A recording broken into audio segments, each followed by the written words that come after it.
harness your energy. I wonder how many of you are actually doing this. How many of you are committing to your non-negotiables to harness your energy? Here's what we know. We know that fatigue, that exhaustion, that those feelings of just overwhelm and juggling way too much are an absolute killer to your productivity and to your energy. We know that stuff. And it doesn't matter how much you plan or how much you prioritize. The reality is, if you are exhausted, if you are tired, it's really hard to get stuff done. Now, on this morning's coaching calls, as part of my Elevate group, it became really clear that so many of the incredible female business owners and consultants were hitting this feeling of extreme exhaustion. And it's not surprising, is it? We're 3 weeks till Christmas, 4 weeks until the end of the year, and then we're back into January. And it seems crazy, doesn't it, that not only does that list become never ending, not only are there 101 things that you need to do, but for some reason at this time of year, the added pressure of the end of year, of Christmas, of family, of responsibilities, of Christmas shopping, of holiday season shenanigans. For some reason, all of that stuff puts this added pressure around completing things to the end of the year, thinking that we're restarting for the next. I want you to just think about the fact that December is just a month and January is just a month. It just so happens that December is a little bit shorter and maybe January is a little bit shorter. And I want you to think about, how can we reset those non-negotiables so that instead of feeling increased pressure as we run up to the end of the year, we're actually maximizing our chances of winning. We're maximizing our chances of staying focused, of staying energized, of doing exactly what it is that we need to do to make sure we finish the month in the best way possible. Now, as I said, what became really apparent this morning is that so many people are feeling exhausted and going into the year feeling drained and just not really sure how they're going to end up. Is this you? I reckon there are 3 types of fatigue that kick in. I think there is the fatigue of exhaustion, of being busy with being busy, that we're just literally running on empty. We're dragging ourselves out of bed. We're wondering how on earth we're going to get to the year, and we're almost counting down. That tank, that fuel that you've got is seriously depleting. So the first fatigue we have is the one of exhaustion. The second one is that we're exhausted with essentially being stretched in multiple directions. You're stretched between balancing work and life. You're stretched between finishing off what you think you need to finish before Christmas, client demands, supply demands, team demands, and then overlay family demands. For those of you that have kids, maybe we've got end of school demands. You're planning the holidays. There's all of the pressure of getting to the end of the year, which kicks in. That just fuels this feeling of being stretched beyond belief. It's like you're seriously juggling and holding things up, and it's only going to take one extra thing, and you're probably going to drop everything. And it's just like, I don't want to get there. So that's the second fatigue. We've got exhaust fatigue. We've got stretch fatigue. The third one is this one of choice. What do I do first, second, and third? What do I do next? What is a priority this year? What isn't a priority? What do I need to finish before the end of the year? What can I put on my no, not now, let me leave till later plan? And these 3 things, the exhaust fatigue, the stretch fatigue, the choice fatigue, just fuel those feelings of overwhelm, of not knowing which way to turn, of not really sure how you're going to get there.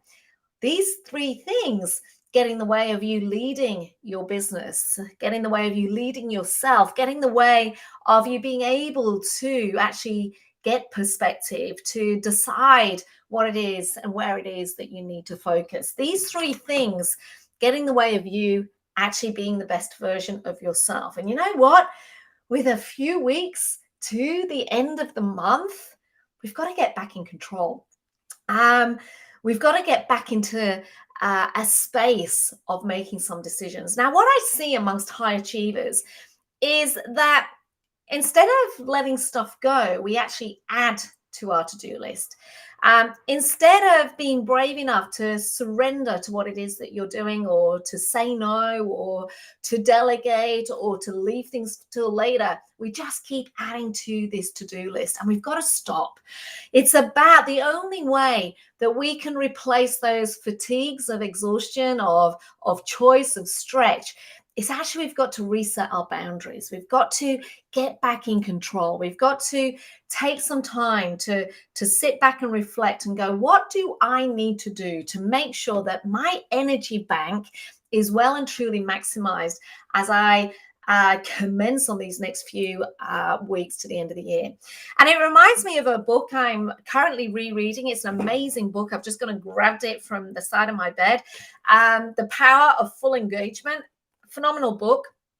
And what he talks about, or what the authors talk about in there, is replacing this concept of time with actually a concept of energy, replacing this concept of managing time with a concept of how do you manage your energy. And that's my question for you today.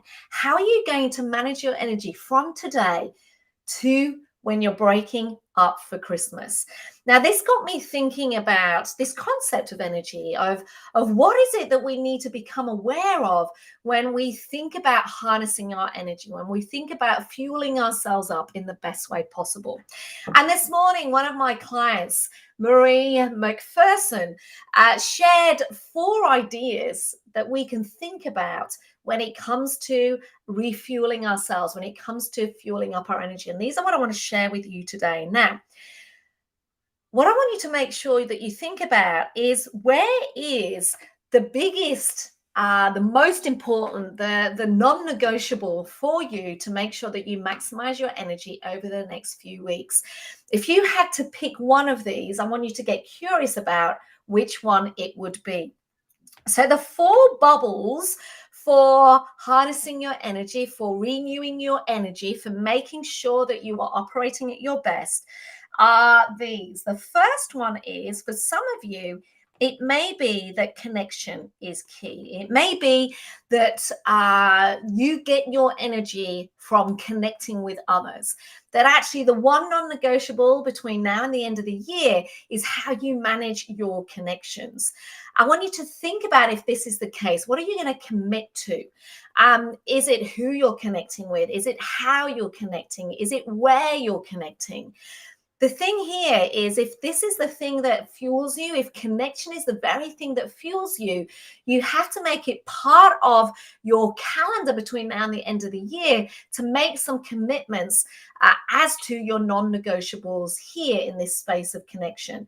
For me personally, if I take on too much in this space in terms of going out and partying and too many Christmas activities, it actually drains me versus re-energizing me. So I've actually personally got to get really clear about what I'm saying no to in this space, and therefore what I'm saying yes to. But have a think, is connection the thing that fuels your energy? Yes or no? If it's a yes, get clear as to what you're going to commit to, what it is that you need to do, the connections that you need to make, the phone calls, the Zoom meetings, the coffee catch-ups, the drinks after work that are going to fuel your energy. Make those commitments. So is that your first non-negotiable? The second one is one around reflection. You know, for some of you, it may be the fact that you're overwhelmed, you're running around like crazy, you've got no time to yourself, that the lack of time to reflect is the very thing that is fueling that anxiety, that feeling of fatigue, that feeling of exhaustion. If reflection is the thing that you need, then again, look at how you can commit to this being a non-negotiable in your calendar. Do you need to put time aside to read, to journal, to listen to music, to take a walk in nature, to go and see the ocean, to go and swim in the ocean? You know, what is it that you need to do if reflection is your key driver to amping up, to pumping up those energy reserves? The third one is one of activation.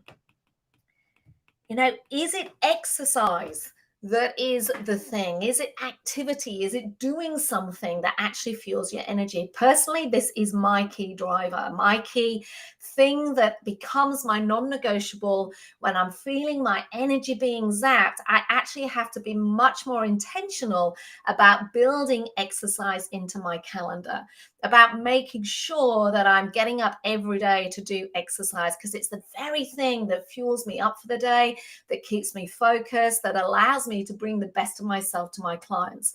On those days where I don't get up and exercise because I've worked too many hours or I haven't had enough sleep and I press the sleep button, on those days where I don't trigger the activation, I actually have a really bad day.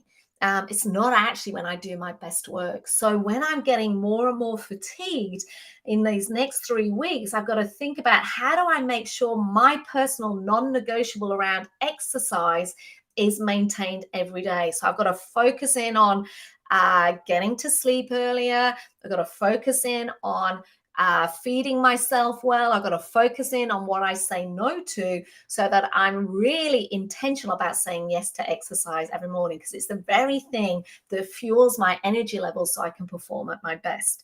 Is that you? The fourth one is one of self-protection. And interestingly, this is the one that resonated mostly with my clients today so far. This acknowledgement that they've actually got to look after themselves first and foremost. This is things like sleep. It's about nutrition. It's about spending time with people that you love, or having the love. So for some people, it could be checking in more frequently with your coaches or your therapists. But it's making sure that you are looking after yourself, that you are protecting yourself so you can bring the best of yourself to your work.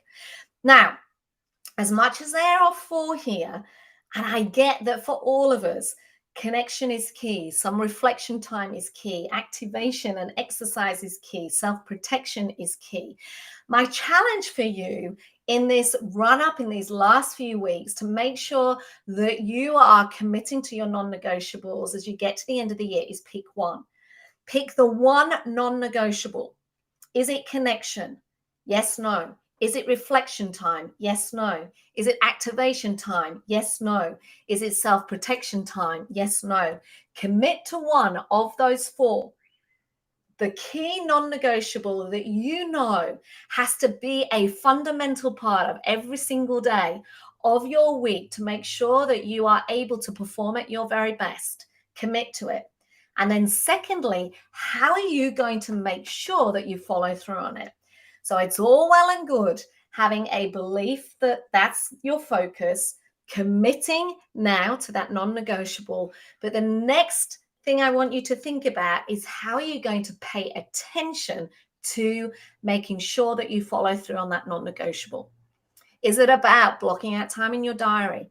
Is it about pulling in an accountability buddy? Is it about letting the people around you know that that is the very thing you're going to have to do over these next 3 weeks to make sure that you bring the best of yourself to work? Is it about a checklist that you put on your fridge that you tick off every day to say, yes, I got great quality sleep. Yes, I've done exercise today. Yes, I spent time out in nature. The key thing here is that if you are feeling exhausted, overwhelmed with being pulled in 101 directions, having so many options that you actually don't know where to start, so in effect you're running around like a crazy thing, is you have to take ownership and reset your boundaries. My challenge to you is determine what is the key non-negotiable for you over the course of the next 3 weeks. Is it connection? Is it self-protection? Is it reflection? Or is it activation? Pick one. Commit to one non-negotiable and make sure you hold yourself accountable to it. You pay attention to it by sticking it in your calendar, hacking your day in any way that you can, to make sure that the very first thing that you do is that non-negotiable, to make sure you're bringing yourself and the best of yourself to the rest of this year. You have absolutely got this. The year is coming to an end, and how you show up, how you perform, how you secure those new clients, how you look after your existing clients, how you nurture your clients over the course of the next few weeks will set you up for success. Leave your comments below. I'd love to hear from you, and I look forward to seeing you next time.